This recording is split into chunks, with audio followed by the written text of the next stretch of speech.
على رسوله الكريم أما بعد فأعوذ بالله من الشيطان الرجيم بسم الله الرحمن الرحيم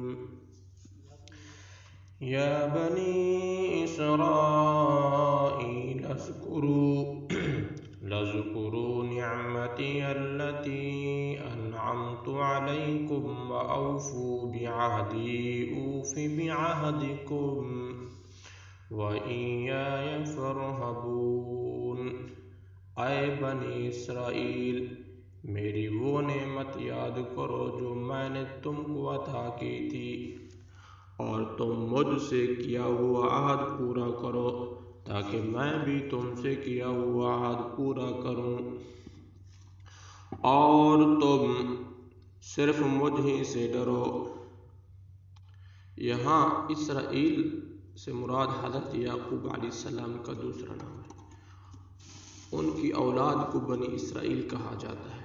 تمام تر یہودی اور اکثر عیسائی اسی نسل سے تعلق رکھتے تھے۔ مدینہ منورہ میں یہودیوں کی اچھی خاصی تعداد آباد تھی، اور رسول اکرم صلی اللہ علیہ وسلم نے مدینہ منورہ میں پہنچنے کے بعد نہ صرف ان کو اسلام کی دعوت دی تھی بلکہ ان سے امن کا معاہدہ بھی فرمایا تھا۔ لہذا اس مدنی صورت میں زیر نظر آیت سے آیت نمبر 143 تک یہ مسلسل بنی اسرائیل کا تذکرہ اس میں ہے، جس میں انہیں اسلام کی دعوت بھی دی گئی ہے اور ان کو نصیحت کرنے کے ساتھ ساتھ ان کی بدعنوانیوں پر بھی متنبہ کیا گیا ہے۔ شروع میں ان کو یاد دلایا گیا ہے کہ اللہ تعالیٰ نے ان پر کیسے کیسے انعامات فرمائے تھے۔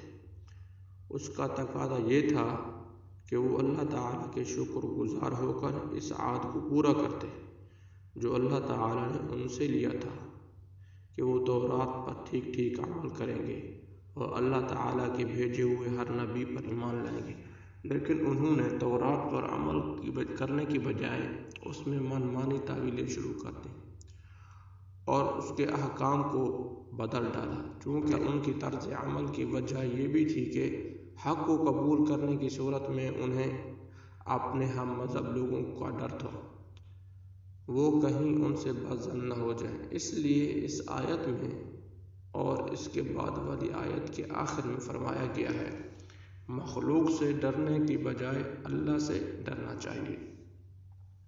آگے فرمایا وَآمِنُوا بِمَا أَنزَلْتُ مُصَدِّقًا لِمَا مَعَكُمْ وَلَا تَكُونُوا أَوَّلَ كَافِرٍ بِهِ وَلَا تَشْتَرُوا بِآيَاتِي ثَمَنًا قَلِيلًا وَإِيَّايَ فَاتَّقُونِ۔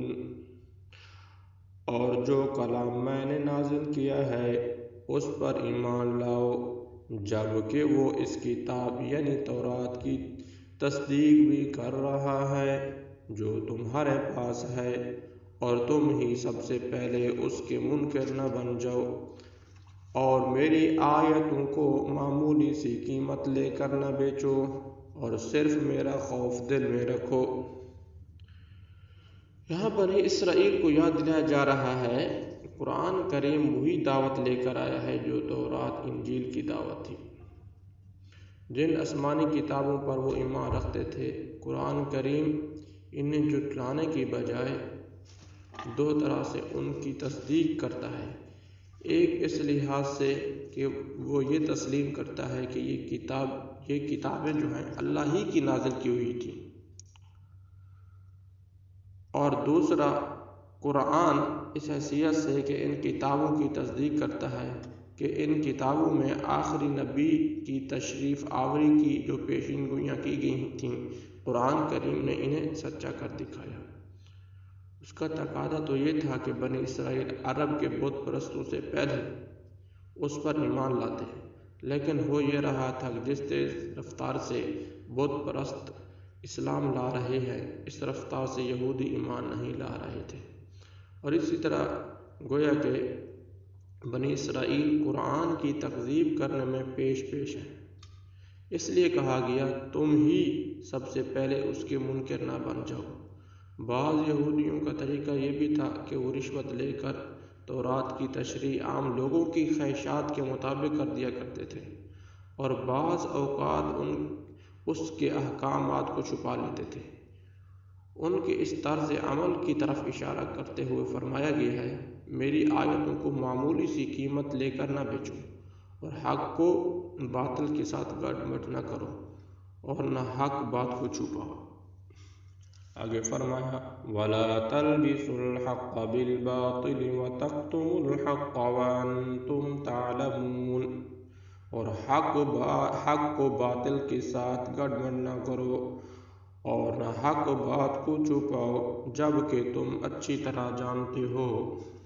آگے فرمایا وَأَقِیمُوا الصَّلَاةَ وَآتُوا الزَّکَاةَ وَارْکَعُوا مَعَ الرَّاکِعِینَ، اور نماز قائم کرو اور زکوٰۃ ادا کرو اور رکوع کرنے والوں کے ساتھ رکوع کرو۔